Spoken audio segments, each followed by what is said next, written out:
بسم اللہ الرحمن الرحیم، الصلاۃ والسلام علیک یا رسول اللہ وعلی آلک واصحابک یا حبیب اللہ۔ عربی گرامر کورس کے حوالے سے ہمارا سبق چل رہا ہے، اور اس میں آج کا جو ہمارا سبق ہے یہ مرکب اضافی کے حوالے سے ہوگا۔ اور جس طرح ہم نے آپ کے سامنے جملہ اسمیہ، مبتدا اور خبر کے حوالے سے تفصیلی کلام کیا نا، اسی طرح مرکب اضافی کے حوالے سے بھی ہم آپ کے سامنے تفصیلی کلام کریں گے، اور اس کو بھی چاہے ہمارا سبق کا دورانیہ ہم کم رکھیں تاکہ اس کے اوپر توجہ پوری جائے۔ یہ بھی بڑی اہم شے ہے مرکب اضافی۔ کوشش تو یہی کروں گا کہ میں 10-12 منٹ 15 منٹ کا دورانیہ رہے، 3-4 ویڈیوز اس پہ مرکب اضافی کی بنیں گی، تو لیکن اس کا فائدہ کافی ہوگا۔ اچھا، مرکب اضافی ہوتا کیا ہے؟ جس طرح عرب کے اندر دیگر چیزیں چلتی ہیں نا، ہر ایک کا الگ الگ انہوں نے تعریفیں کی ہیں، تو مرکب اضافی بھی ایک مرکب ہوتا ہے۔ یہ مرکب وہی ہے جو مرکب ناقص ہے، جو اپنا معنی تام نہیں رکھتا، معنی مکمل نہیں کرتا۔ اس کو اضافی کیوں کہتے ہیں؟ اس مرکب کو اضافی کیوں کہتے ہیں؟ اس کی وجہ یہ ہے کہ اس میں ایک چیز کو دوسری چیز کی طرف منسوب کیا جاتا ہے۔ جو اضافت ہوتی ہے، اضافت کا مطلب کسی چیز کی کسی جانب نسبت کر دینا، تو کسی شے کو کسی شے کی طرف منسوب کرنا، تو یہ کیا ہوتا ہے؟ اضافت۔ تو یہ مرکب اضافی وہ مرکب ہے جو ہے تو ناقص ہی، معنی اس کا مکمل نہیں ہوتا، لیکن اس میں ہوتا کیا کہ ایک جز کو دوسرے جز کی طرف ہم منسوب کرتے ہیں، ایک جز کو دوسرے جز کی طرف ہم کیا کرتے ہیں؟ منسوب کرتے ہیں۔ اس کا اور موصوف صفت کا تھوڑا سا فرق ہوتا ہے، وہ بھی انشاءاللہ ساتھ ہی میں آپ کو بتاتا رہوں گا کہ کہاں پہ جا کے فرق ہے۔ اس میں یہ دیکھیے کہ بعض اس کی تعریف یوں کرتے ہیں کہ آپ ایک اسم کو دوسرے اسم کی طرف منسوب کریں گے تو یہ مرکب اضافی ہوگا۔ اچھا، بعض اس کی یہ تعریف کرتے ہیں کہ ایک جز کو دوسرے جز کی طرف منسوب کریں گے تو تب مرکب اضافی ہوگا۔ بعض کہتے ہیں کہ جب آپ ایک اسم کو دوسرے جز کی طرف، ایک اسم کو دوسرے جز کی طرف حرف جر کی تقدیر کے ساتھ اضافت کریں گے، حرف جر وہاں پہ درمیان میں چھپا ہوا ہوگا جو نظر نہیں آ رہا ہوگا، حرف جر کی تقدیر کے ساتھ جب آپ ایک اسم کو دوسرے جز کی طرف منسوب کریں گے، یا ایک جز کو دوسرے جز کی طرف منسوب کریں گے، ایک اسم کو دوسرے اسم کی طرف منسوب کریں گے، لیکن درمیان میں حرف جر کو مقدر مان کے آپ کریں گے، تو تب وہ کیا ہوگا؟ مرکب اضافی ہوگا۔ کیا ہوگا؟ اور جامع جو بات ہے وہ یہی ہے جو آخر والی میں نے بات کی ہے کہ حرف جر وہاں پہ مقدر ضرور ہوتا ہے۔ وہ حرف جر کون سے اس میں درمیان میں پوشیدہ ہو سکتے ہیں، وہ انشاءاللہ کل والے سبق میں ہم آپ کو بتائیں گے۔ آج کے جو ہمارا سبق ہے اس میں آپ یہ پہچانیے گا تھوڑا سا، جہاں ہم یہ جیسے جیسے سبق آگے چلے گا، اس کا اور مرکب توصیفی کا فرق واضح ہوتا جائے گا ان دونوں کے مابین۔ وگرنہ آپ کے ذہن میں تو یہ بھی سوال آ سکتا ہے کہ اچھا، مرکب اضافی میں اگر ایک شے دوسری شے کی طرف منسوب ہو رہی ہے تو مرکب توصیفی میں تو یہی ہوتا ہے کہ ایک شے دوسری شے کی طرف منسوب ہوتی ہے، کہ ایک پھلدار درخت، پھلدار ہونے کی نسبت ہم درخت کی طرف کر رہے ہیں۔ رجل صالح ہونا، ایک اچھائی کی نسبت، ایک صالح ہونے کی نسبت ہم بندے کی طرف کر رہے ہیں، تو اس میں بھی ہوتا ہے۔ لیکن جیسے میں نے آپ کے سامنے تعریف کی ہے نا، جس میں حرف جر مقدر ہے، اگر صرف اسی کی جانب ہماری توجہ چلی جائے نا، تو مرکب توصیفی یہاں سے بھی الگ ہو جاتا ہے کہ مرکب توصیفی کا میں حرف جر کے چھپے ہونے کا کوئی چکر ہی نہیں ہے بالکل ہی، اس میں جب کہ اضافت پائی جا سکتی نہیں ہے جب تک حرف جر وہاں پہ مقدر نہ ہو۔ حرف جر کون سے ہوتے ہیں؟ یہ ویسے مشہور ہے، پڑھ دیتا ہوں، جو اس کا شعر بھی بنا ہوا ہے، ماشاءاللہ آپ کو بھی یاد ہے۔ باؤ تاؤ کاف لام واؤ منزو مزخلا ربا حاشا من عدافی عن الہتا، دونوں طرح پڑھ سکتے ہیں، الہ بعد میں پڑھ لیں، الہ پڑھ لیں، لیکن گنتی ہم نے 17 تک پہنچنا ہے نا، ہاں ادھر سے پکڑ لیں ادھر سے پکڑ لیں، وزن بھی برابر ہے، کوئی مسئلہ نہیں ہے۔ اچھا جی، کہہ رہے کہ جس مرکب میں دونوں جز اسم ہوں اور پہلا دوسرے کی طرف منسوب ہو اسے مرکب اضافی کہتے ہیں۔ جیسے کتاب، یہ اسم ہے، کتابن اسم ہے، اللہ یہ بھی کیا ہے؟ اسم۔ اب آپ یہ بتانا چاہتے ہیں یہ کتاب کس کی ہے، تو آپ کتاب اللہ کی، اللہ کی کتاب۔ اب آپ کیا کریں گے؟ پہلے یہاں پہ اللہ تھا، کتاب اللہ. اب جب آپ اس کو مرکب اضافی کی صورت میں لائیں گے تو آپ کتاب، اس کی دو تنوین، یہ جو دو پیشیں لگی ہوئی ہیں، تنوین جو لگی ہوئی ہے ہٹانی لازمی ہے. جو مضاف ہوگا یہ ہے مضاف، اچھا، اور یہ ہے مضاف الیہ کتاب اللہ. اب یہاں پہ یہاں تنوین تھی، تنوین کی ہم نے تنوین ہٹا دی تو پیش ایک لگا دی. یہ ضروری قاعدہ ہے، بالکل پکا ٹھکا سمجھے قاعدہ ہے کہ یہ تنوین نہیں آتی مضاف کے اوپر، مضاف کے اوپر تنوین نہیں آتی. تو یہ وہاں سے تنوین کو ہٹایا.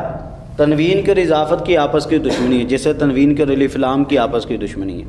تو یہ تنوین ہٹا کے یہاں پہ خالی ہم نے پیش ایک لگائی ہے کتاب. اچھا، جو مضاف الیہ ہوتا ہے، مضاف الیہ ہوتا ہے، اس کا قاعدہ یہ بھی ہوتا ہے کہ یہ مجرور ہوتا ہے، مجرور ہوتا ہے، اس کے نیچے زیر آتی ہے. تو لہٰذا یہاں پہ اللہ رفع تھا، مرفوع تھا، تو ہم نے یہاں کیا کیا، اس کو یوں کر دیا کتاب اللہ، اللہ کی کتاب، اللہ کی کتاب، اللہ کی کتاب. کتاب زید، زید کی کتاب. کتاب ورقۃ کتاب، کتاب کا ورقہ، ورق کتاب، کتاب کا ورقہ، تو ورق کتاب، کتاب کا ورقہ. تو یہ کاکے کی کتاب بھی میری کتاب، را ریری کاکے کی، یہ بھی اس کی نشانی ہے اضافت کی، جہاں پہ کاکے کی را ریری آ جائے. تو جو ہم نے پڑھا کہ دونوں جز جس مرکب میں دونوں جز اسم ہوں، کتاب بھی اسم، اس میں جلالت بھی اسم. اب پہلا جز دوسرے کی طرف منسوب ہو رہا ہے، کتاب منسوب ہو رہی ہے اللہ کی طرف، یہ کتاب اللہ کی ہے، اسے مرکب اضافی کہتے ہیں. جیسے کتاب زید خاتم فدہ، چاندی کی انگوٹھی، خاتم چاندی انگوٹھی، فدہ چاندی، فدہ چاندی. ماء النہر، ماء پانی، النہر نہر، نہر کا پانی. کہتے ہیں کہ دو اسموں میں اس قسم کی نسبت کا نام کیا ہے، اضافت. مرکب اضافی کے پہلے جز کو، جو ہم جس کو مضاف کہتے ہیں، اس کو جو پہلے جز کو مضاف کہیں گے اور دوسرے جز کو مضاف الیہ، یعنی کہ یہ مضاف ہو گیا، یہ میں نے لگایا بھی، اور دوسرا جز کیا ہوگا، مضاف الیہ، جس کی طرف کوئی چیز منسوب ہو. اچھا، مضاف پر نہ تو الف لام داخل ہوتا ہے، مضاف پر الکتاب اللہ بھی نہیں ہم کہہ سکتے، الکتاب اللہ بھی نہیں کہہ سکتے. مضاف پر الف لام داخل ہے، ہاں وہ الف لام جس نے آ کے اس کو معرفہ بنانا ہوتا ہے. تو یہ نکرہ ہی ہوتا ہے نا، کتاب نکرہ نے نکرہ کی طرف اس کا اضافت ہو رہی ہے. کتابن تنوین لگا ہوا تھا نا، وہ نکرہ ہی تھا نا، کوئی بھی کتاب.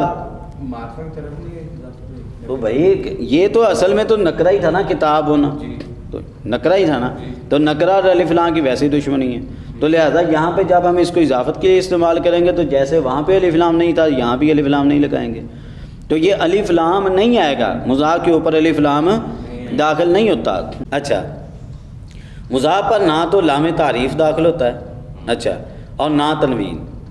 دو چیزیں ہو گئی کہ مضاف کے اوپر نہ الف لام داخل ہوگا نہ ہی تنوین.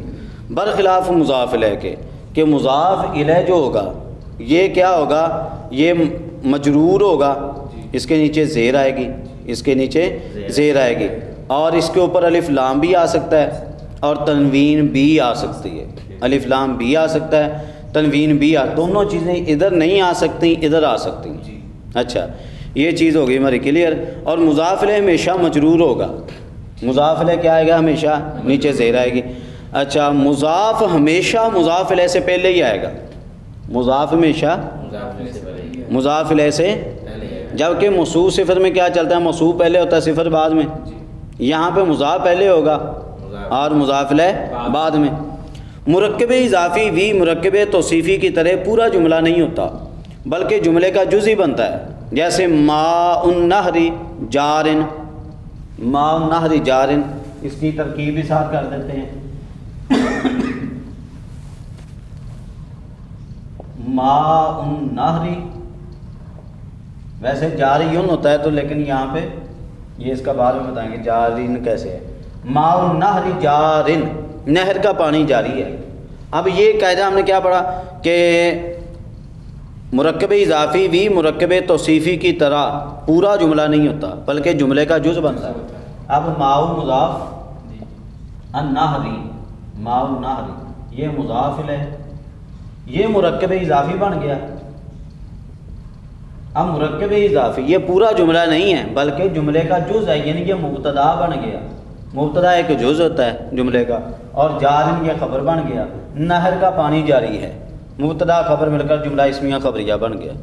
تو یہ بتایا کہ مرکب توصیفی جس طرح مل کر مرکب وہ پورا جملہ نہیں بنتا، ناقص کا ناقص ہی رہتا ہے. تو یہ مرکب اضافی بھی اسی طرح ہی ہے. کہہ رہے کہ بعض اوقات ایک ترکیب میں کئی مضاف الیہ بھی آ سکتے ہیں. ایک ترکیب میں کئی مضاف الیہ بھی آ سکتے ہیں.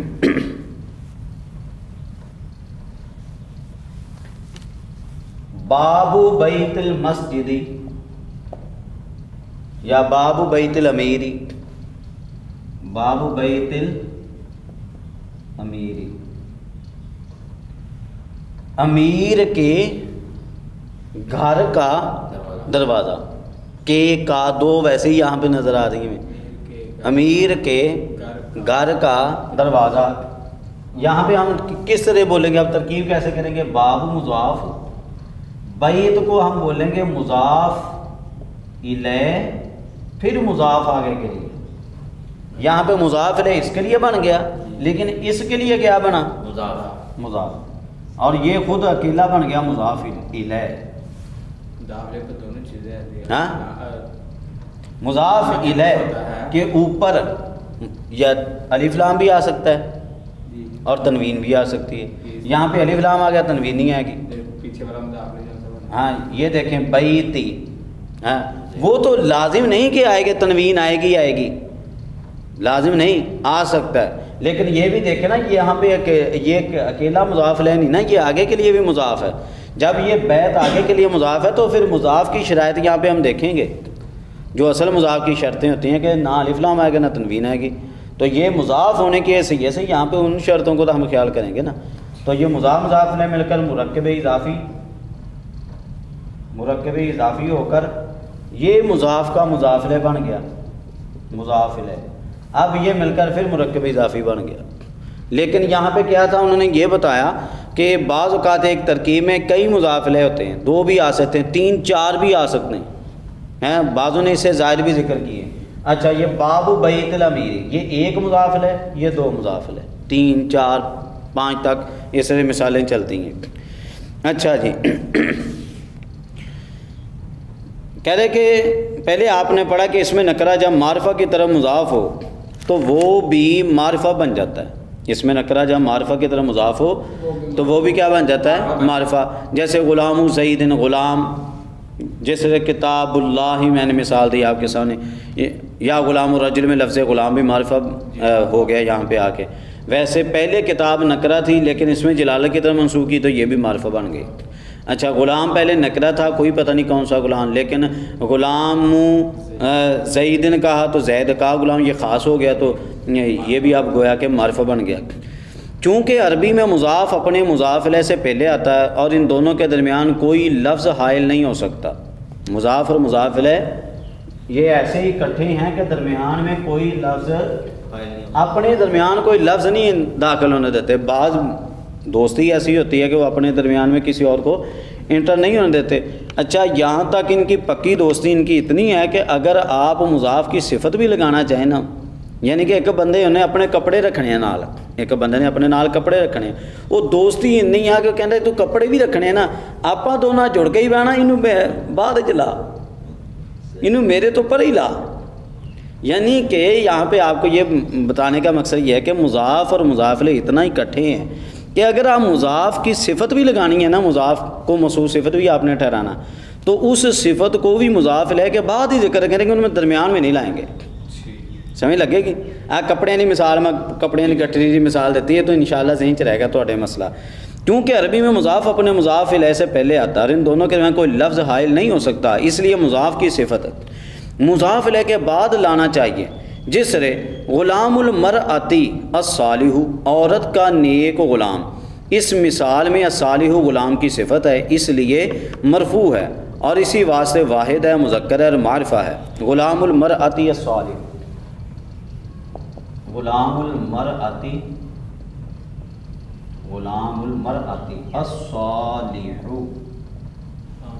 الصالح، غلام مضاف المرأتی مضاف الیہ. اچھا الصالح یہ غلام جو مضاف تھا ساتھ ساتھ یہ موصوف بھی تھا اور یہ اس کی صفت ہے. استاد اگر غلام المرأۃ مضاف لے مضاف بنا دیا پھر الصالح مضاف بنا. ہاں جی آپ اس طرح کر سکتے نا مرکب اضافی کر کے آپ اس کو موصوف ٹھہرا دیں. جی موصوف ٹھہرا کے موصوف عورت کا غلام یہ موصوف بن گیا. الصالح نیک عورت کا نیک غلام تو یہ کیا بن گیا صفت اس کی بن گئی عورت کا نیک غلام. اور ترکیب کے دونوں ہی طریقے چلتے ہیں. بعض اس کو مرکب اضافی کر کے موصوف کہہ دیتے ہیں بعض اکیلے اس کو موصوف کہیں گے موصوف یہ اس کی صفت ٹھہرا دیں گے اور کئی اس طرح کریں گے مضاف اس کی ترکیب الگ کر دیں گے پھر موصوف اس کے صفت کے ساتھ کہہ کے اس کو الگ کر دیں گے. لیکن بہتر یہی ہے کہ آپ اس کے ساتھ ٹھہرائیں موصوف اور صفت اکٹھا کریں اور اس کو مضاف لے کہہ کے اس کو چھوڑ دیں یا ویسے ہی اس کو مرکب اضافی بنائیں. یہ الگ بات ہے. لیکن جو سمجھانے کا ہماری جو یہاں پہ بحث چل رہی وہ یہ کہ جو صفت بھی اگر آپ نے لگانی ہے نا مضاف کی تو وہ درمیان میں نہیں آئے گی. جو ہمارا قاعدہ چاہ رہے اس پہ اوپر آپ توجہ دیجیے کہ اگر آپ مضاف کی صفت بھی لگانا چاہتے ہیں درمیان میں نہیں لائیں گے بلکہ اس کو بعد میں لائیں گے. لیکن اس کی پہچان آپ کو کیسے ہو رہی ہے کہ دیکھیے صالح یہ کیا واحد ہے غلام بھی واحد ہے. اچھا یہ معرفہ ہے تو یہ بھی جب معرفہ کی طرف مضاف ہوا تو یہ بھی معرفہ ہو گیا. یہ مذکر ہے تو یہ بھی مذکر ہے. اچھا اور کون سی چیز رہ گئی واحد کی تو میں نے بتا رہی ہوں یہ بھی واحد ہے یہ بھی واحد ہے. واحد تثنیہ جمع معرفہ نکرہ وہ بھی ہو گیا. اچھا مذکر و مؤنث بھی ہو گیا اور رفع نصب جر. تو یہ دیکھیں یہاں بھی یہ بھی مرفوع ہے الصالح یہ بھی مرفوع ہے. تو یہ چار چیزیں یہاں بھی مطابقت بھی ان کی پائی گئی. اچھا جی بقیہ انشاءاللہ اضافت کا سبق ہم اگلے پڑھیں گے انشاءاللہ.